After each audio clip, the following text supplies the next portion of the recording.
Terima kasih Tuhan. Terima kasih Engkau baik buat kami Tuhan. Terima kasih untuk hari ini. Terima kasih karena Tuhan sudah menuntun kami. Hari ini kami percaya Tuhan hadir. Karena kami undang Tuhan untuk hadir di sini. Dan kehadiran Tuhan itulah yang penting buat kami. Pernikahan tidak menjadi penting. Pelayanan tidak menjadi penting. Khotbah tidak menjadi penting. Kehadiran kami tidak menjadi penting kalau Tuhan tidak hadir di tempat ini. Itu sebabnya kami butuh Tuhan yang akan turun tangan langsung untuk memberkati setiap kami di hari ini. Khususnya kedua mempelai. Tuhan akan berkati mereka dalam nama Tuhan Yesus. Terima kasih Bapa, urapi hamba-Mu, kuduskan dan pakai dengan kuasa-Mu untuk firman yang disampaikan hari ini. Kami berdoa mengucap syukur. Segala intervensi kuasa kegelapan kami hancurkan, patahkan dalam nama Tuhan Yesus. Bicara buat kami Tuhan, bicara dengan firman-Mu supaya kami mengerti dan kami paham. Kami berdoa mengucap syukur, haleluya, amin. Silakan duduk semua.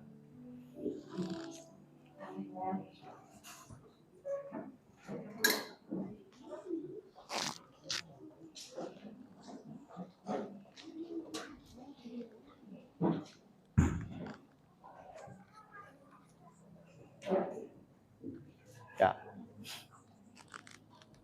Salam saudara. Salam. Ya. Ada sukacita hari ini? Amin. Ya ini kok sunyi.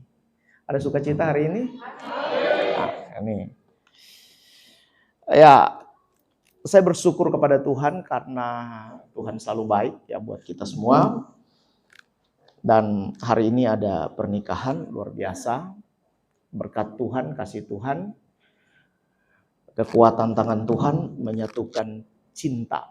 Cinta itu, kalau sudah cinta, itu apapun bisa dilakukan. Amin. Ya, apa saja bisa dikerjakan karena cinta. Nah, itu sebabnya dalam pernikahan yang dibutuhkan adalah cinta. Nah, orang menikah bisa nggak tidak saling mencintai? Bisa nggak? Bisa tidak?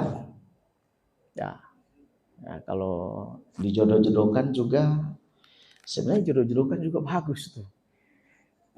Tapi kadang-kadang perasaan harus disatukan, itu berdasarkan pandangan dari kedua orang yang akan menikah. Nah, sebabnya hari ini kedua mempelai sudah ada dan mereka ingin untuk melangsungkan pernikahan. Nah, tentu dari apa yang mereka ingin lakukan, ada banyak hal yang mereka hadapi, mereka lewati. Sehingga hari ini mereka memutuskan. Ini saya ulangi, mereka memutuskan. Jadi bukan keputusan orang, tapi keputusan mereka berdua. Tentu bukan juga keputusan mama dan papa, tapi keputusan mereka berdua. Nah, kalau keputusan mereka berdua yang bertanggung jawab. Amin. Ya, jadi keputusan mereka berdua ya. Mereka berdua memutuskan untuk melangsungkan pernikahan. Ya, dan itu sebabnya pernikahan yang atas dasar Tuhan itu akan diberkati. Saya ulangi. Pernikahan yang atas dasar Tuhan itu akan diberkati. Ya, baik, kita ini beberapa menit saya ke depan karena orang bilang pernikahan itu singkat-singkat ya, singkat, jelas dan padat. Tapi hari ini coba kita renungkan lagi tentang firman Tuhan karena buat saya pernikahan itu penting sekali. Nah, dia lebih penting kayaknya dari KKR ya. Lebih penting dari KKR, kebaktian kebangunan rohani ya. Karena ini menyangkut kehidupan. Nah, KKR saudara datang, hadir, dipulihkan, selesai, pulang. Kemudian dapatkan sesuatu, gereja, saudara datang, pulang minggu, kemudian pulang ke rumah, selesai, dapatkan sesuatu. Ya, sudah. Tapi pernikahan itu adalah seumur hidup. Ya, itu sebabnya pernikahan itu penting. Siapa yang akan mendengar firman Tuhan di waktu pernikahan itu terjadi? Ya, tentu bukan cuma kedua mempelai, tetapi kita semua yang hadir. Amin. Nah, itu sebabnya dalam pernikahan saya nggak main-main. Pertama memang untuk kedua mempelai, kedua untuk kita semua. Nah, supaya kita semua dalam hidup ini kita sadar bahwa Tuhanlah yang menyertai hidup kita. Nah, mari saudara, dalam perjalanan kehidupan memang ada banyak hal yang terjadi menyangkut dengan pernikahan. Orang seberang bilang ya nggak apa-apa, poligami dan lain sebagainya. Poliandri dan lain sebagainya. Tapi Kristen adalah pernikahan satu kali seumur hidup. Amin. Ini saudara tangkap ya. Judul pada pagi hari ini saya beri nama pernikahan. Atau saya beri judul pernikahan. Pernikahan aja itu cukup ya. Nggak perlu uraikan lagi. Karena buat saya pernikahan. Oke, nikah. Nikah ya. Jadi kalau tidak menikah, jangan coba-coba lakukan sesuatu. Ya, menikah. Ya. Saya sebut pernikahan. Pernikahan itu penting sekali karena Kristus berkata, kamu adalah mempelai wanita dan Kristus adalah mempelai pria. Nah, gambaran dari pernikahan di dunia ini itu sebenarnya menggambarkan antara nanti umat Tuhan akan bersanding dengan sang mempelai pria. Itu gambarannya begitu. Jadi kita ini dicontohkan kesetiaan seorang perempuan kepada seorang laki-laki itu digambarkan kesetiaan jemaat kepada Tuhan. Jadi yang paling menguasai sebenarnya ibu-ibu, ya, ibu-ibu paling menguasai. Karena bagaimana untuk bisa setia kepada suami itu ibu-ibu yang paling tahu. Mama-mama yang paling tahu. Itu bagaimana cara setia kepada suami. Berarti laki-laki itu belajar kepada mama-mama, kepada ibu-ibu, kepada tante-tante. Bukan nona-nona, karena nona-nona belum menikah. Jadi belajar kepada tante-tante, belajar kepada ibu-ibu. Karena ibu-ibu biasa tahu. Makanya perumpamaan Tuhan Yesus itu kepada 5 gadis yang bijaksana. Kenapa kepada perempuan? Karena perempuan tuh bagaimana setia kepada seorang, karena belajar itu pasti perempuan yang menghadapi kehidupan. Bagaimana dia ditindas suaminya, bagaimana mendapatkan perlakuan yang tidak layak, itu wanita yang tahu. Itu sebabnya dalam kehidupan pernikahan perlu ada firman Tuhan. Nah, firman Tuhan ini tentu akan meneguhkan kita semua hari ini. Saya beri judul pernikahan. Hari ini tadi baru disinggung oleh Pastor Abelia bahwa hari ini ternyata pembacaan saya juga ada di Yohanes 2 ayat 1 sampai 11. Itu tentang perkawinan di Kana. Nah, Tuhan Yesus menganggap pernikahan itu penting. Makanya waktu menikah diundang, dia hadir. Nah, saudara-saudara, sekarang kami khotbah begini. Ini kalau di acara diundang cepat sekali. Ya, di acara diundang cepat sekali. Yang penting ada acaranya. Acara apa saja. Acara orang meninggal, acara orang kawin, acara orang apa saja. Itu cepat sekali. Kayaknya kalau ibadah itu agak lambat ya. Ya tentu Pak Andri dan Ibu Dorce. Oh ke depan gak begitu. Mereka berdua pasti ibadah yang paling penting. Daripada acara. Acara itu penting gak? Acara pesta hari ini penting. Makanya Yesus tuh hadir dalam acara itu. Waktu diundang, Tuhan bilang, "Bu, jalan duluan aja, saya belakangan." Tapi Yesus tuh mau hadir dalam acara itu. Karena di pandangan Tuhan, ketika menggenapi kitab Kejadian, maka Yesus harus hadir dalam setiap pernikahan. Ya, perkawinan itu ditetapkan oleh Allah. Perkawinan itu adalah hubungan yang dijanjikan. Perkawinan itu diadakan untuk kebahagiaan manusia. Perkawinan itu dilakukan untuk memelihara keturunan. Perkawinan itu dilangsungkan untuk mengembangkan keturunan. Perkawinan itu dilangsungkan supaya jangan bersinah. Nah, perkawinan supaya jangan ada yang bersinah. Nah, cukuplah, kalau sudah ada perkawinan cukup. Ya, untuk kebahagiaan manusia, memang manusia harus bahagia dari perkawinan itu. Tapi kadang-kadang manusia nggak bahagia. Dan pertama-tama aja bahagia tuh. Ketemu pertama, laki-laki sama wanita kalau ketemu pertama cinta, wow, luar biasa. Rasa-rasa, bahasa dunia bilang tai gigi rasa coklat. Itu dia. Nah, kalau baru ketemu begitu. Jadi mulai ada cinta di sana, jadi kekuatan tuh masih kuat. Nah, cinta itulah kekuatan yang membuat kita akan melakukan apapun dalam kehidupan.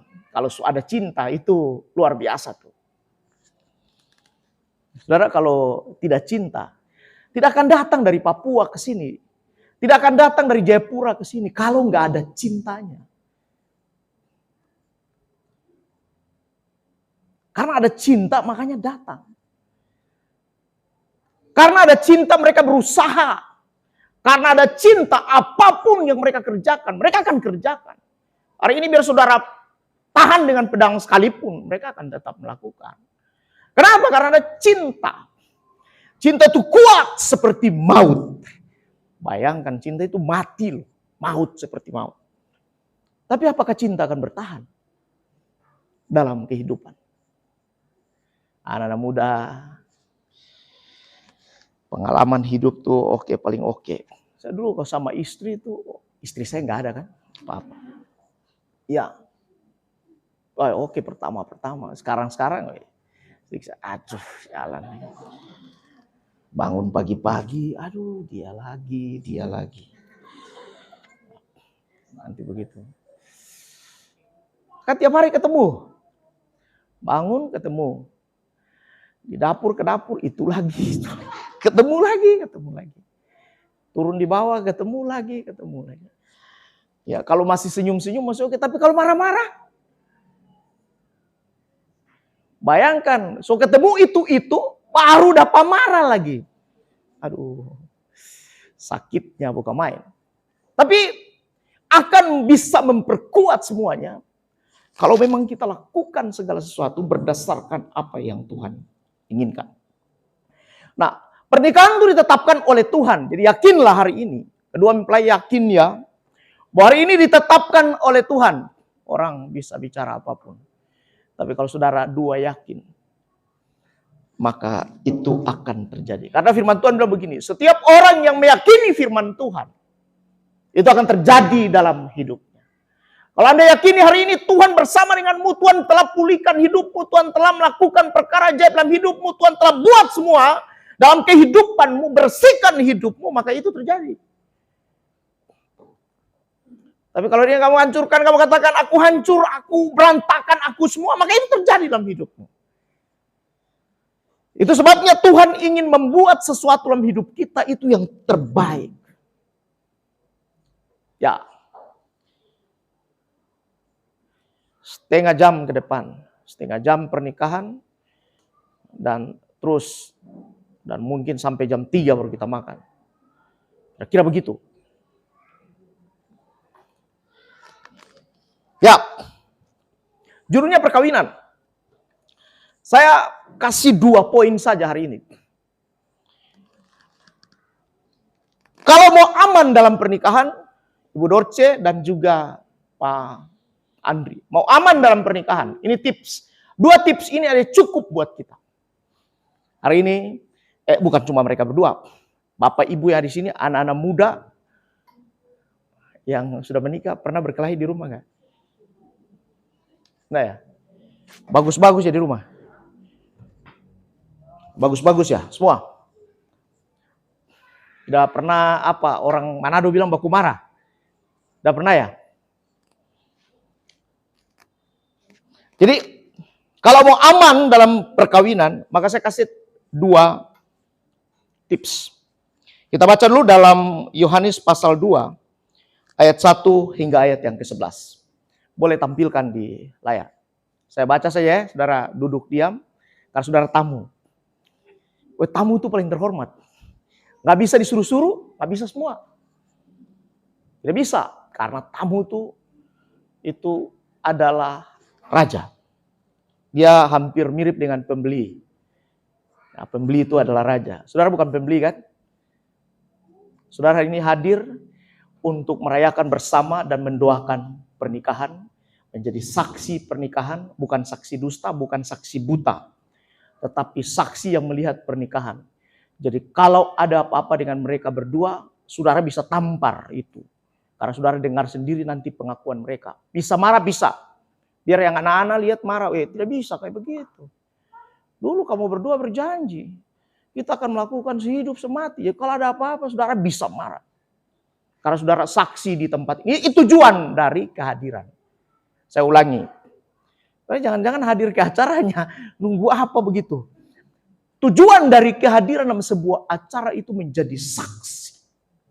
Saksi itu begini, ketika mendengar sebuah perkataan, kemudian tidak diikuti, maka saudara bisa menegur.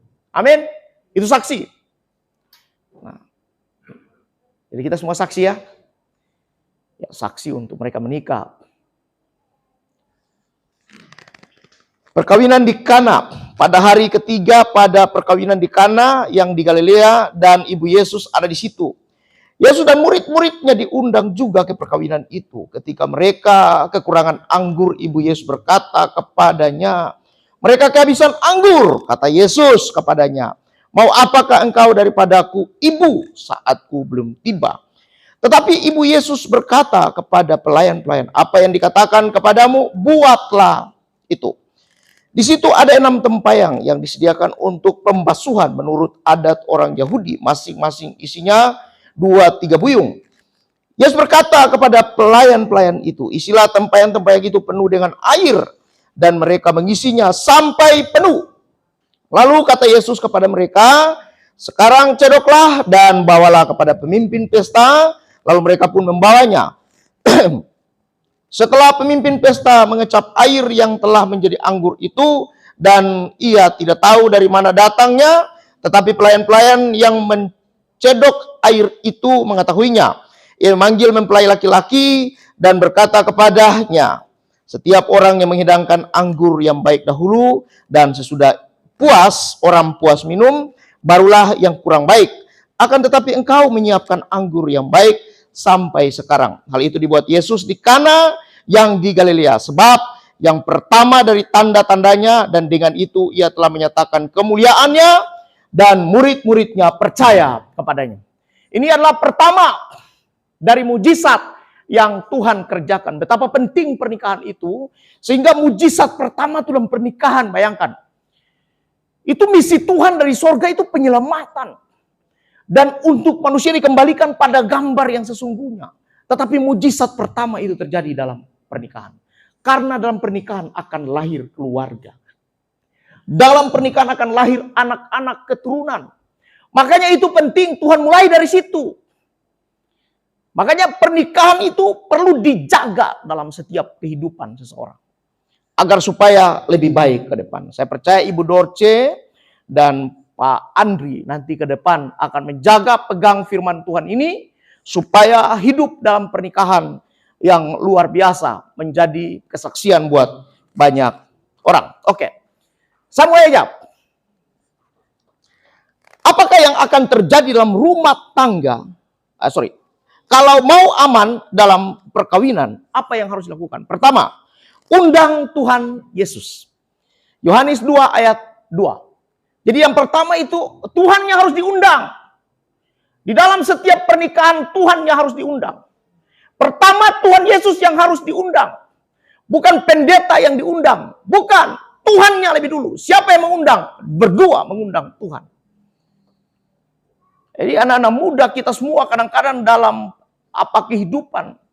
Itu kita tidak undang Tuhan Yesus. Karena bayangkan lagi pacaran undang Tuhan Yesus. Usir boleh. Tapi undang gak bisa. Kenapa? Karena memang itu terjadi. Anak-anak muda kalau pacaran Yesusnya diusir. iblisnya yang datang. Ini benar ya. Padahal Tuhan bilang begini. Dalam hidup kita, dalam pernikahan, dalam semuanya. Yang diundang adalah siapa? Yesus. Saudara kalau undang Tuhan Yesus. Dalam pacaran, dalam pernikahan. Oh, itu kalau Tuhan sudah hadir. Itu laki-laki gak bisa buat apa-apa. Kenapa? Karena ada Tuhan di sana.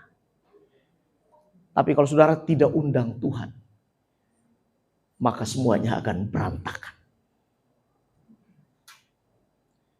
Tuhan penting. Makanya yang pertama, tips supaya kehidupan kita ke depan jadi baik. Undang Tuhan Yesus. Saudara, karena pendeta itu apa? Kita yang hadir itu apa? Orang tua itu apa? Pernikahan itu kalau ada Tuhan Yesus, itu adalah pernikahan yang disebut pernikahan yang diberkati. Sudah percaya itu? Ya. Itu sebabnya Alkitab catat begini. Pada hari ketiga ada perkawinan di Kana di Galilea dan ibu Yesus ada di situ. Yesus dan murid-muridnya diundang juga ke perkawinan itu. Ini orang yang menikah tahu. Ini Yesus itu dimusuhi oleh orang Yahudi. Kalau ada dia di sana, biasa mereka kurang senang. Tapi ini yang menikah tahu bahwa ketika mereka mengundang dia, pasti ada sesuatu yang terjadi. Jadi maka mereka undang pertama, Tuhan Yesus hadir. Waktu dia hadir, maka dia akan buat sesuatu, perkara yang besar di dalam kehidupan mereka. Jadi saya sampaikan kepada Ibu Dorce dan Pak Andri untuk mengundang Tuhan Yesus. Nanti kalau Tuhan Yesus sudah ada dalam hidup, itu yang disebut dengan perjumpaan pribadi dengan Tuhan. Sudah percayalah, apa yang saya nyatakan ini, kalau orang ada Tuhan Yesus dalamnya, semuanya akan baik-baik saja. Dan semuanya akan aman-aman.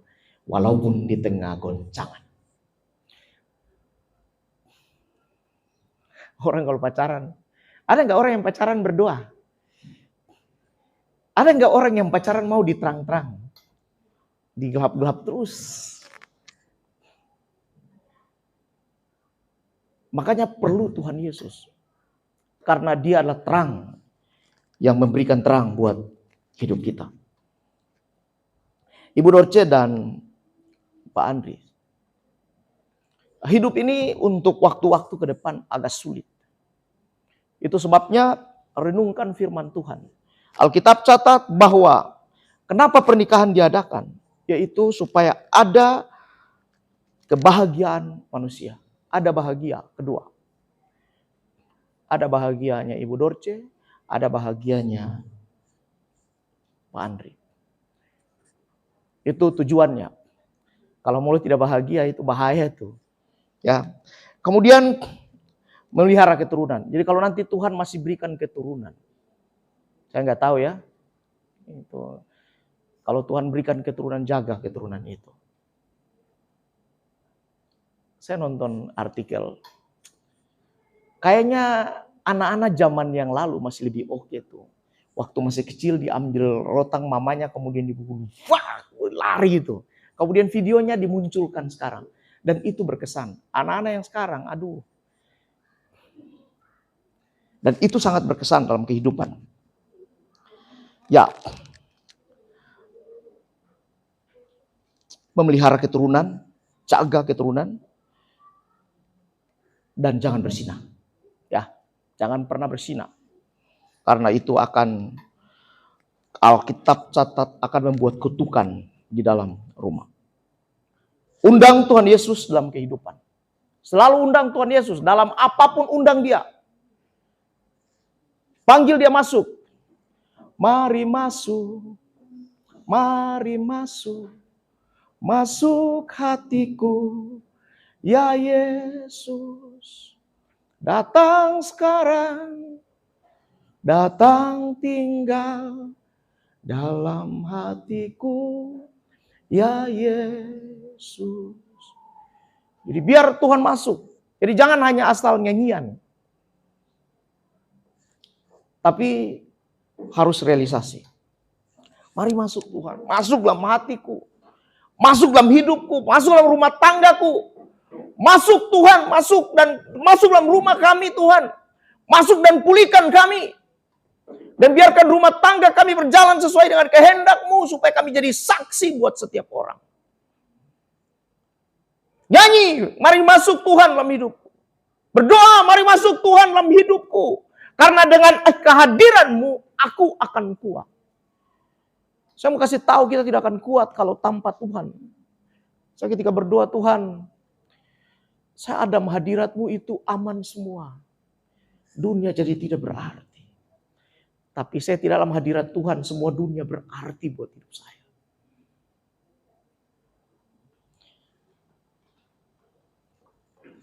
Undang ya Tuhan Yesus. Ini penting. Saya ulang-ulang ini. Saya ulang-ulang kalau orang menikah. Saya ulang-ulang ini. Undang Tuhan Yesus. Dia yang bersama-sama dalam keluarga. Bersama-sama dalam rumah tangga. Karena setelah menikah ini. 1 bulan belum apa-apa. 2 bulan belum apa-apa. 3 bulan belum. 4 bulan, 5 bulan mulai. Waduh. Ternyata nggak ada sifat begini. 1 tahun loh, aduh. Kalau kita tahu dari lalu, tahun 2 jangan menikah. Nanti semua 1 tahun baru tahu ternyata. Iya ya, ini kalau baru bertemu kan oke toh. Nanti tunggu 3 bulan. Tunggu 3 bulan tuh mama mulai tahu, orang tua mulai tahu tuh. Mulai kacau sedikit nih. 4 bulan, 5 bulan, 6 bulan, 1 tahun. 1 tahun mulai parah tuh. Makanya ada orang bilang begini, kalau kamu bisa bertahan dalam pernikahan 1 tahun, 2 tahun itu luar biasa. Apalagi yang bertahan untuk seterusnya. Sampai maut memisahkan. Itu orang-orang hebat. Tuhan aja akan hormati. Mungkin kalau dia bisa hormat, dia hormat. Kenapa? Bukti kalau orang yang kemudian hidup, kemudian benar di hadapan Tuhan dan lakukan berdasarkan apa yang Tuhan mau, saya juga menghormati. Jadi penghormatan kita tergantung seberapa orang taat kepada firman Tuhan. Contoh, saya kasih contoh ya. Orang yang setia kepada Tuhan itu akan dihormati. Tapi yang tidak setia kepada Tuhan, Anda akan dicuek. Makanya butuh kesetiaan yang benar-benar setia dalam kehidupan. Jadi biar sudah 1 tahun Ibu Dorce ya. 2 tahun, 3 tahun terus. Ini yang telah kupilih. Dari sekian banyak laki-laki. Telah kupilih Pak Andri. Lewat Facebook. Dan sekarang ada bersama denganku.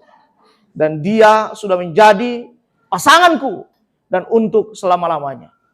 Sudah kupilih Pak Andri. Walaupun 2, 3 tahun, 4 tahun, 5 tahun, sampai seterusnya. Udah pilih ya sudah. Kalau sudah pilih berarti itu sudah pilihan. Bayangkan kalau istri saya sudah pilih saya, kemudian dia lihat berikut, aduh rambutnya mulai botak tuh. Itu kemudian dia bilang, kalau sudah begini kayaknya tidak lagi, bayangkan kalau begitu. Kalau dia sudah pilih berarti sudah, pilihannya sudah oke. Sudah jatuh di tempat yang tepat. Makanya pernyataannya harus begini. Siapa yang paling tercantik dalam kehidupan? Ya istri yang dipilih. Siapa yang terganteng dalam kehidupan? Ya suami yang dipilih. Kalau mau tanya ke ibu, ibu akan bilang bapak yang paling ganteng. Walaupun ada orang ganteng di sekitar sini, tapi tetap bapak yang paling ganteng. Tetap ibu yang paling cantik. Iya. Oh tidak ibu cantik kok ibu.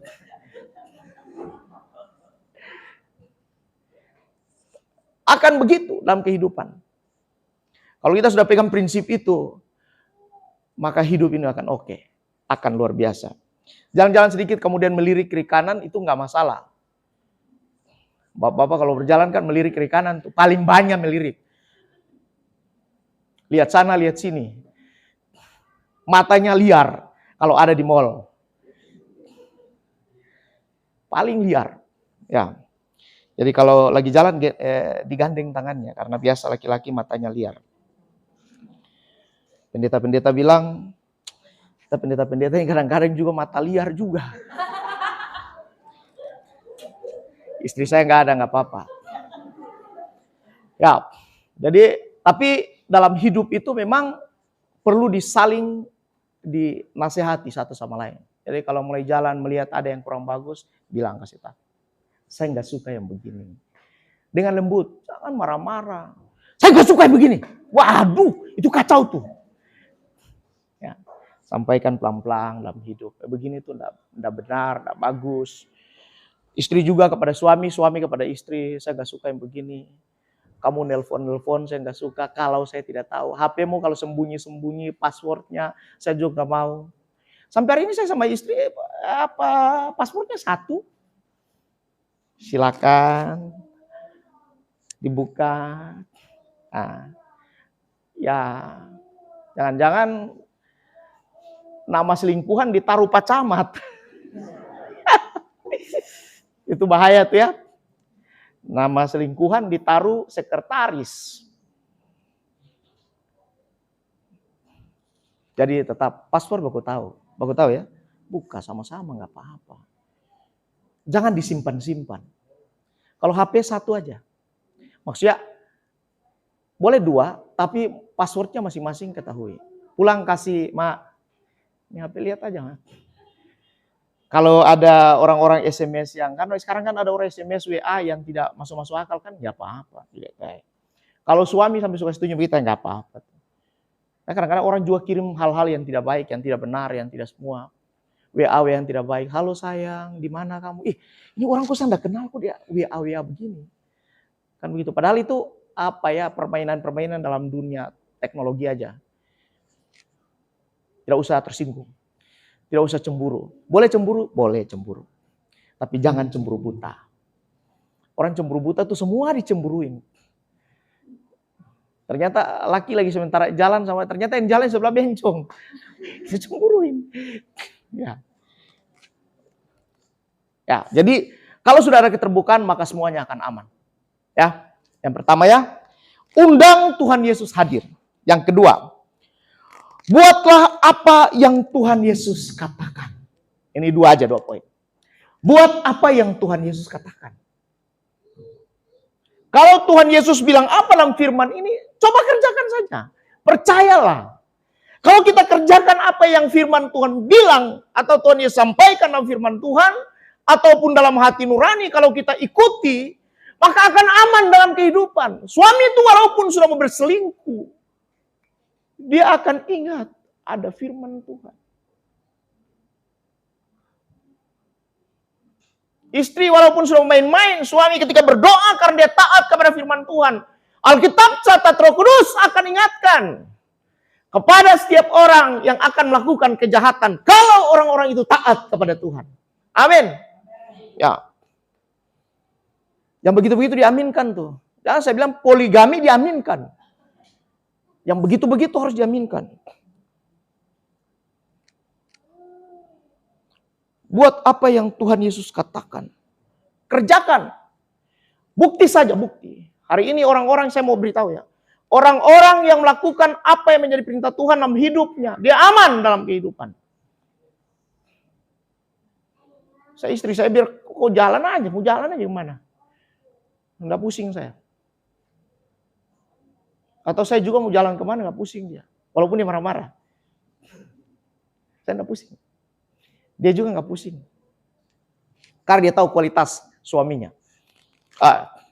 Dia tahu kualitas, kalau lagi jalan lihat cewek cantik gak bisa, maksudnya dia tahu kualitas itu. Tapi sudah percaya. Karena apa? Memang itu kualitas hidup yang tetap begini. Dalam hidupku berkata, bahwa istriku adalah satu-satunya dalam kehidupan. Berkata begitu ya, istriku satu-satunya dalam kehidupan. Suamiku satu-satunya dalam kehidupan. Hanya dia hari ini dan terakhir. Hidup dalam rumah tangga tidak ada yang baik berjalan terus. Ada saja masalah. Jangan ada 02. Yang ada hanya 01. Oke. Yohanes 2 ayat 3. Yesus harus hadir. Yesus hadir dalam rumah tangga. Dan yang kedua, selalu katakan dalam kehidupan kita mengikuti apa yang Tuhan Yesus katakan. Jadi itu berarti di mana adanya itu firman Tuhan. Baca dan ikuti. Baca dan turuti. Baca dan ikuti. Baca dan turuti. Kadang-kadang orang cuma satu baru sadar. Masih muda, banyak orang yang nanti tua baru sadar. Oh, saya dulu begini. Nanti sudah tidak bisa apa-apa baru sadar. Jangan. Karena dosa itu mengintip di depan pintu selalu. Dia lihat-lihat ada celah habis. Akan dibuat sesuatu dalam kehidupan. Apakah yang akan terjadi? Nah ini, tadi sudah ya. Yang pertama, undang Tuhan Yesus hadir, buatlah apa yang Tuhan Yesus katakan. Apa yang akan terjadi dalam rumah tangga kalau Yesus tidak diundang? Saudara saksi hari ini ya. Bukan cuma sekedar hadir, tapi jadi saksi. Itu. Kemudian yang kedua, saudara dengar firman Tuhan, dan firman Tuhan ini akan menguatkan, firman Tuhan ini akan mengingatkan, dan bisa mengingatkan kembali. Nah, jangan setelah dengar firman Tuhan, pulang habis. Di telinga sudah, kemudian selesai. Nanti biar acara itu aja, tetap ya ingat ya. Langsung pulang di Papua ingat juga tuh firman Tuhan.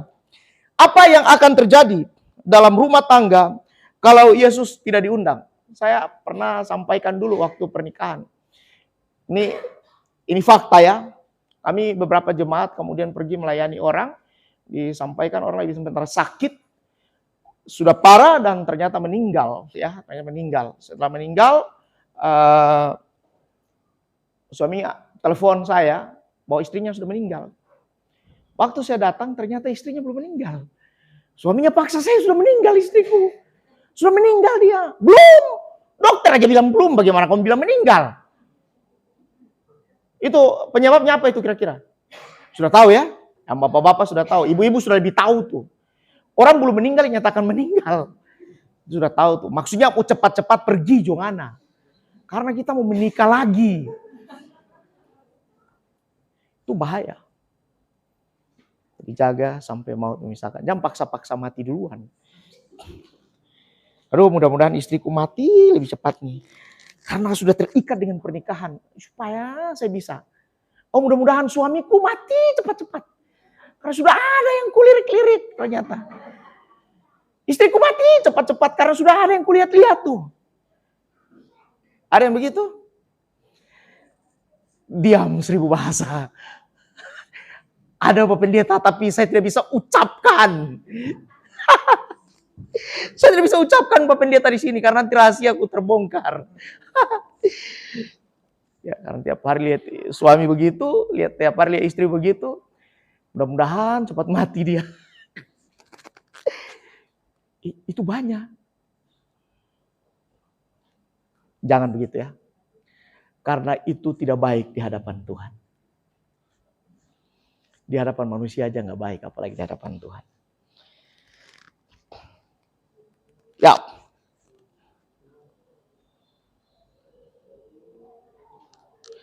Apa yang akan terjadi dalam rumah tangga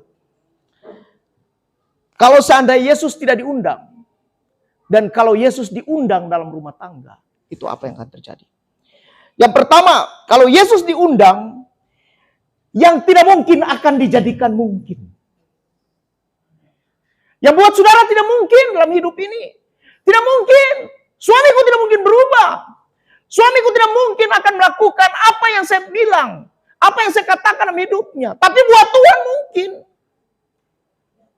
Istriku tidak mungkin berubah. Tapi buat Tuhan mungkin untuk berubah. Waduh, kehidupan ekonomi kami lagi begini. Tapi Tuhan bilang begini, buatku mungkin untuk melakukan pekerjaan-pekerjaan besar dalam hidupmu. Alkitab catat kalau Tuhan bilang begini, aku akan berkati kamu, berkati. Walaupun buat kita nggak mungkin.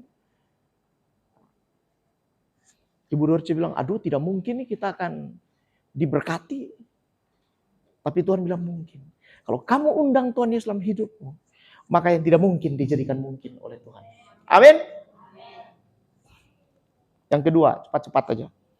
Sudah mau 1,5 jam lebih itu. Ada pujian dan kemuliaan. Ini, yang tidak mungkin menjadi mungkin itu Yohanes 2 ayat 9. Karena Tuhan Yesus mengubah, harusnya dalam pernikahan. Orang sudah siapkan anggur, kalau anggur sudah cukuplah anggur itu kan.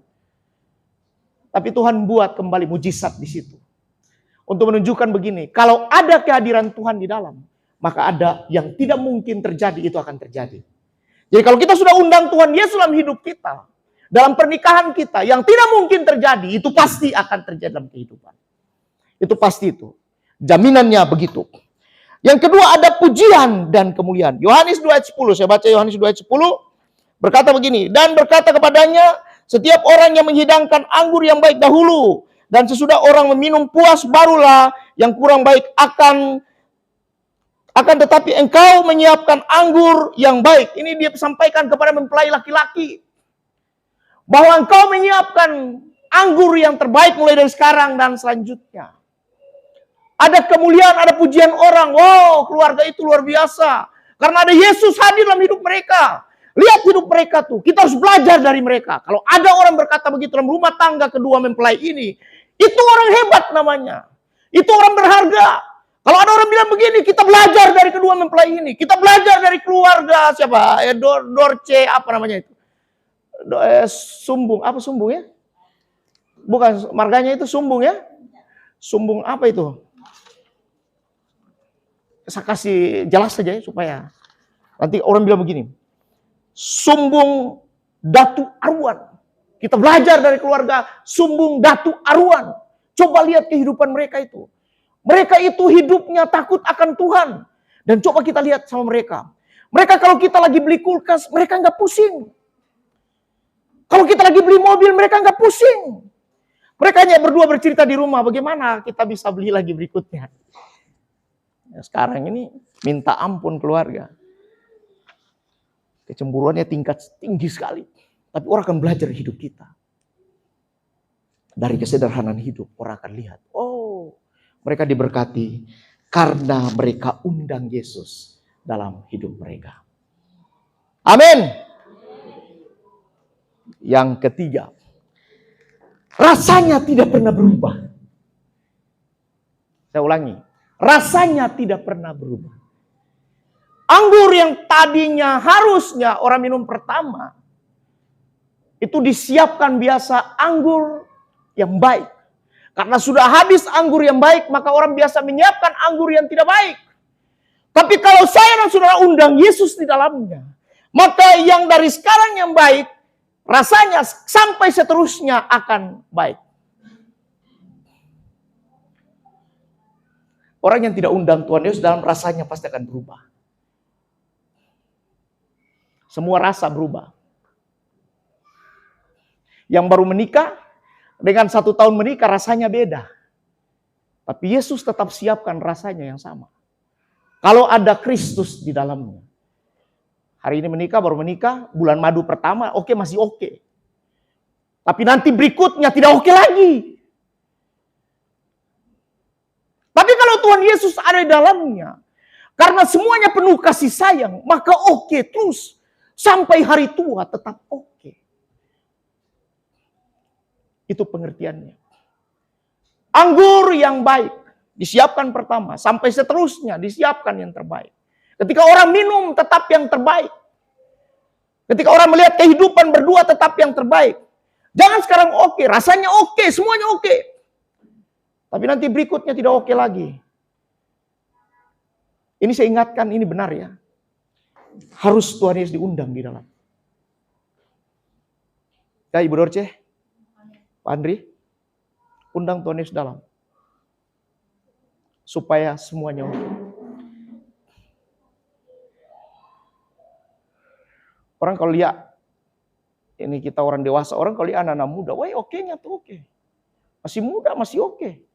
Tapi coba sudah tua, tidak oke lagi.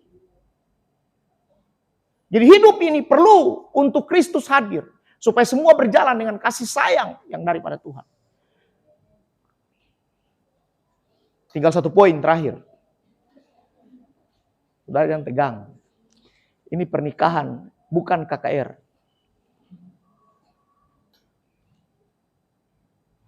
Ya, ingat ya. Tuh. Siapkan anggur yang terbaik sekarang. Dan sampai maut memisahkan, anggurnya masih tetap yang terbaik.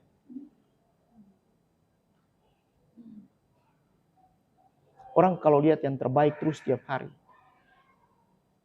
Memang, kalau di rumah sudah 1 tahun, Ibu Dorce lihat, waduh, itu suamiku. Suami lihat, aduh istriku. Ternyata di kantor yang bagus-bagus masih banyak. Ibu Dorce pulang Makassar, ternyata orang Makassar, masih ada yang oke-oke. Tapi saya memberitahu hari ini, siapkan anggur yang terbaik. Sekarang dan seterusnya. Ya, jangan rubah rasa. Kalau rubah rasa, pasti keluarga hancur.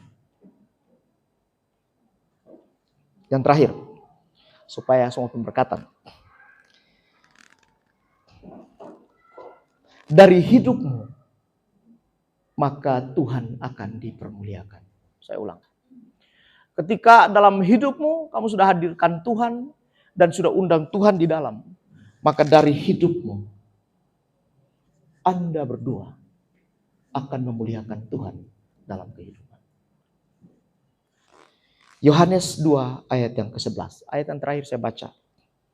Hal itu dibuat Yesus di Kana yang di Galilea sebagai yang pertama dari tanda-tandanya, dan dengan itu ia telah menyatakan kemuliaannya, dan murid-muridnya percaya kepadanya. Kemuliaan untuk Tuhan itu akan dikerjakan di dalam keluarga kalau Tuhan Yesus hadir di dalam kehidupan.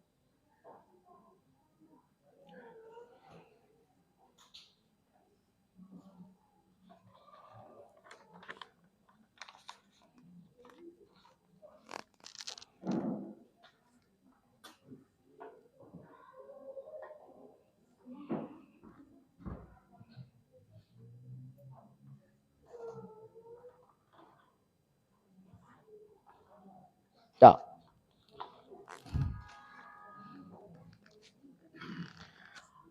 Saudara mau ya, Tuhan Yesus dihadirkan dalam kehidupan dan kemuliaan akan terjadi kalau saudara lakukan itu semua dalam kehidupan. Dan kalau itu sudah saudara lakukan, maka percayalah, orang yang berjalan bersama Tuhan, dia akan aman dalam kehidupan. Walaupun ada gelombang badai, ada apapun terjadi, tapi dia akan berdiri teguh di dalam kekuatan.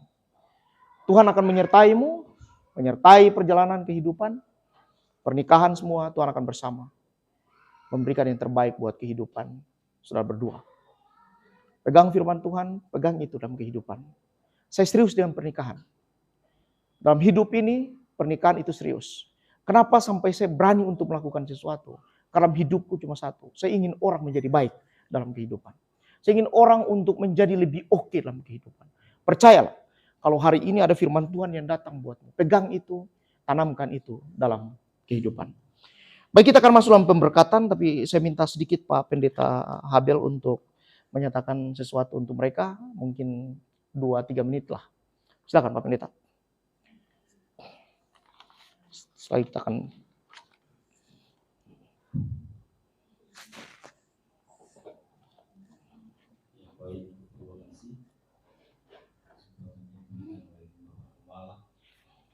ya sebenarnya sudah pas ya firman Tuhan yang luar biasa yang sudah disampaikan oleh Bapak Gembala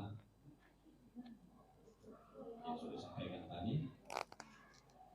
Dan hari ini beberapa hal yang saya mau sampaikan bahwa yang benar bahwa pernikahan itu adalah satu hal yang benar-benar yang Tuhan perhatikan ya, benar-benar pernikahan yang Tuhan hargai. Kenapa? Karena Yesus hadir di Kana untuk melakukan mujizat supaya orang tahu bahwa pernikahan di hadapan Tuhan itu sangat berharga. Alkitab katakan begini, Kejadian 2 ayat 18 Tuhan bilang begini, tidak baik manusia itu sendiri. Aku harus menjadikan penolong bagi dia. Ya kan? Penolong. Nah, kenapa harus ada penolong? Karena laki-laki itu tidak bisa sendiri. Ya. Makanya Tuhan hadirkan penolong untuk hadir menolong Adam. Nah, tapi sekarang banyak, makanya yang kemarin saya katakan, istri itu hadir menjadi penolong, bukan menjadi penolong. Betul tak? Bukan menjadi selalu yang kalau orang Arab bilang menggonggong. Jadi apa-apa dia gonggong suami, dia tolong suami. Apalagi kalau di mall, sama dengan Pak Pendeta bilang tadi, kalau di mall jalan itu kan di mall itu banyak sudah. Gue bilang kuntilanak banyak di mall. Baju yang belum jadi sudah dipakai sudah. Ada yang sampai di sini, betul nggak? Ada yang berjalan jalan belakangnya itu lubang, itu yang bilang kuntilanak. Nah, kalau kita kan laki-laki ini kalau jalan nggak mungkin kita mau lihat ke atas terus. Tiba-tiba masuk mall jalan begini. Ya. Ini kan mata ini bahaya ini. Mata ini. Ada suami istri datang pergi di mall saudara. Ini lantaran dia datang matanya saudara. Dia lihat begini, orang bilang, nggak ada di mata, baik-baik nggak ada di mata ya. Dia tuh dia besok di mata, mata, baik-baik mata.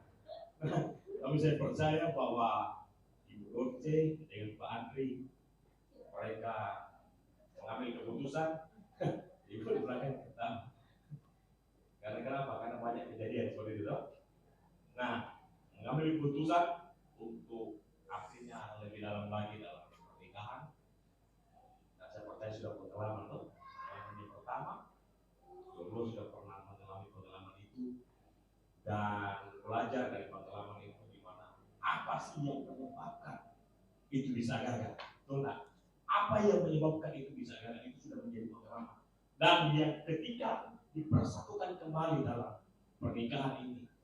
Ya pengalaman itu perlu diingat kembali supaya kita tidak akan gagal dari yang berikut. Saya percaya Tuhan menyertai dan satu hal yang selalu saya pesankan bahwa Alkitab katakan seperti yang sudah selalu saya sampaikan kemarin bahwa seorang kepala keluarga itu dia harus takut akan Tuhan. Mazmur 128 ayat 1, 2, 3, 4 itu ditutup dengan ayat 4. Coba baca satu ayat, buka Mazmur 128 ya, saya bacakan ya. Berbahagialah setiap orang yang takut akan Tuhan. Setiap orang itu siap terlihat dengan ayat 4. Yang hidup menurut jalan yang ditunjukkannya. Terus, apabila engkau memakan hasil jerih payah di tanganmu, berbahagialah engkau dan baiklah keadaan. Terus, istrimu akan menjadi seperti pohon anggur yang subur di dalam rumahmu. Anak-anakmu seperti tunas pohon sayur sekeliling meja. 4. Terus, sesungguhnya demikianlah akan diberkati orang laki-laki yang takut akan Tuhan. Artinya apa? Artinya apa yang disampaikan pas ayat 1, 2, 3 itu tertuju kepada seorang laki-laki yang takut akan Tuhan.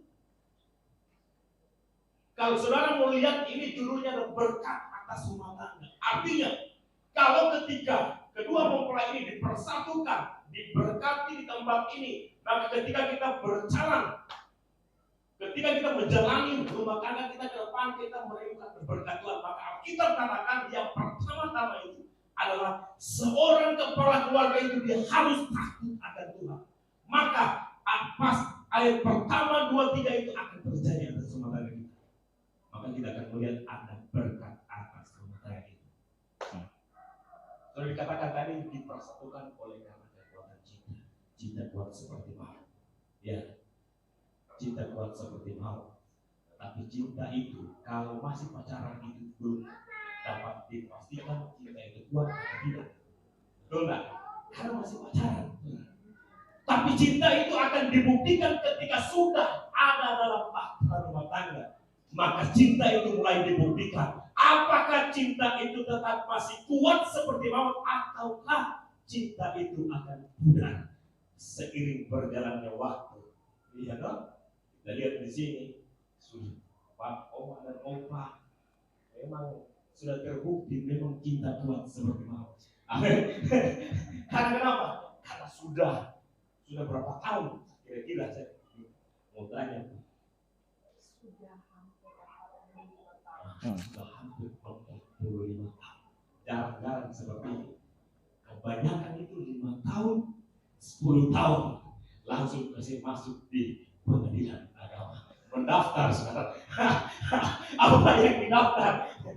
Ketuk palu. Ya. Karena kenapa? Karena yang saya katakan itu, kalau masih pacaran, cinta kuat seperti maut, itu masih belum terbukti. Belum meyakinkan seperti itu. Ya. Ingat-ingat sudah pacaran ya. Tapi ketika berjalannya waktu itu baru, ketika sudah dipersatukan, itu baru terbukti bahwa benar-benar cinta itu kuat seperti maut, mempertahankan hidup. Makanya Selegion katakan apa? The power of love, kekuatan cinta. Kalau orang sangat bilang begini, dia bilang dia sampaikan kepada pacarnya, dia bilang the power of love. Dia tanya Pak, Opo itu orang sangat ditanya begini, apa artinya? Dia bilang kekuatan serta penghiburan, itu artinya. Kekuatan serta penghiburan. Oke, saya percaya bahwa hari ini ada pemberkatan nikah yang luar biasa. Dan tadi yang saya sampaikan bahwa pesan bagi ibu mempelai adalah anak Pak Andi dan kepala keluarga harus benar-benar menjadi orang yang takut akan Tuhan, dan ibu Dorce itu benar-benar harus menjadi penolong bagi suami. Dimanapun saya berada menjadi penolong. Banyak hal penolong itu saya sudah sampaikan. Kita lihat suami pulang saja, kita sebut sapa suami ini, sudah capek bapak saya, ya kan? Atau papi, kan? Semua ada bahasa-bahasanya ya, bahasa-bahasa kesayangannya kita. Nah, kita sambut itu sudah melegakan suami saudara. Sudah puji Tuhan, kita punya istri luar biasa. Kita punya istri yang kuat, kita benar-benar damai dan kehidupan. Tetapi kalau datang sudah capek bapak istri bapak, kenapa baru pulang jam seperti ini? Kenapa? Baru tadi kenapa tidak balas WA? Baru kenapa tadi tidak di foto di mana tempat? Tadi rapat di mana? Ya kan? Kalau seperti itu kan suami orang, aduh saya sudah capek, akhirnya pertengkaran terjadi. Saya percaya Andi jadi suami yang takut akan Tuhan, ibu Rosi menjadi penolong bagi dia. Ada keberkatan atas semua yang baru akan turun datang. Haleluya. Amin. Saudara sudah lapar? Saudara sudah lapar? Ya. Kita akan masuk pada acara pemberkatan, peneguhan pemberkatan nikah hari ini. Saya ulangi, saudara menjadi saksi. Ya. Ibu Dorce, saksinya banyak hari ini, termasuk dinding-dinding, tembok-tembok. Dan saksi yang pertama adalah Kristus Tuhan yang akan turun memberkati lewat firman-Nya untuk saudara berdua. Saya ulangi, saya serius dalam pernikahan ini. Saya berharap setelah nanti ada di Jayapura, itu benar-benar menjalankan apa yang Tuhan mau. Ya, saya mendengar saya dari sini, saudara ada dalam pelayanan, saudara hidup bahagia, itu adalah sebuah kebahagiaan buat kami juga di tempat ini. Baik.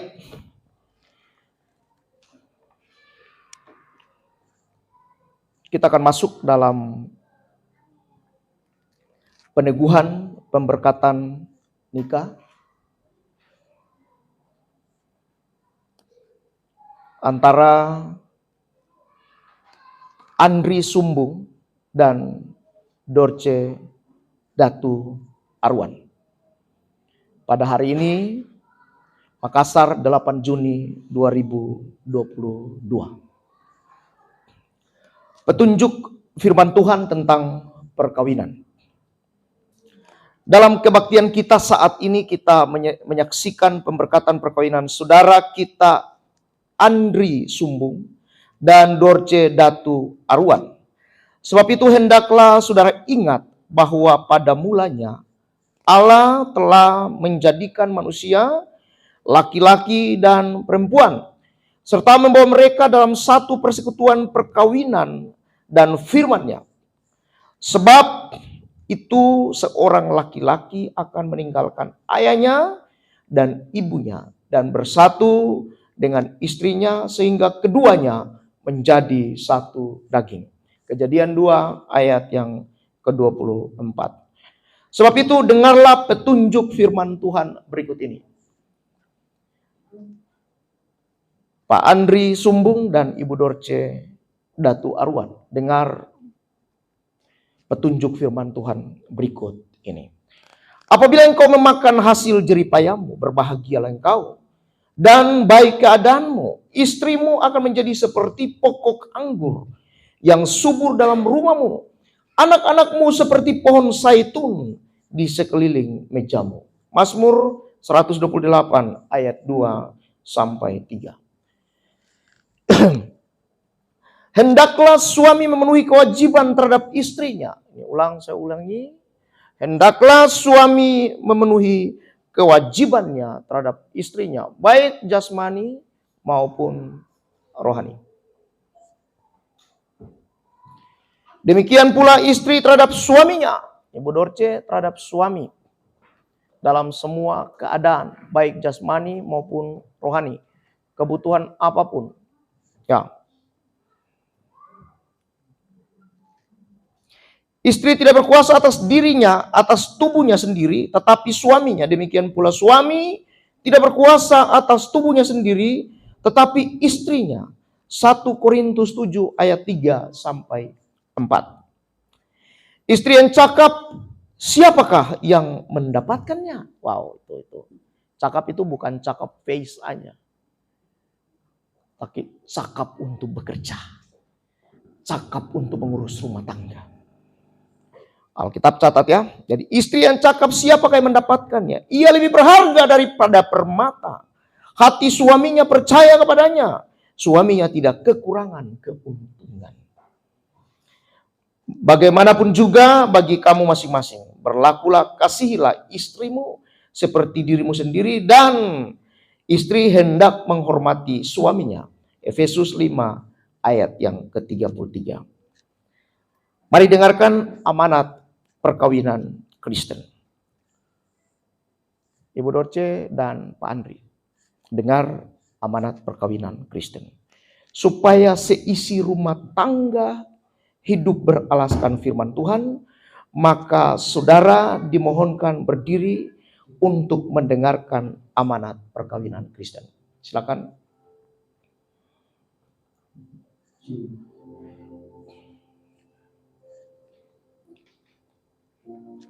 Hendaklah suami istri sesuai dengan kehendak Tuhan saling membantu dan saling melayani dengan penuh kasih, baik dalam kebutuhan hidup sekarang maupun hidup yang akan datang, sehingga dapat menjadi berkat di tengah-tengah jemaat dan masyarakat. Pegang ini.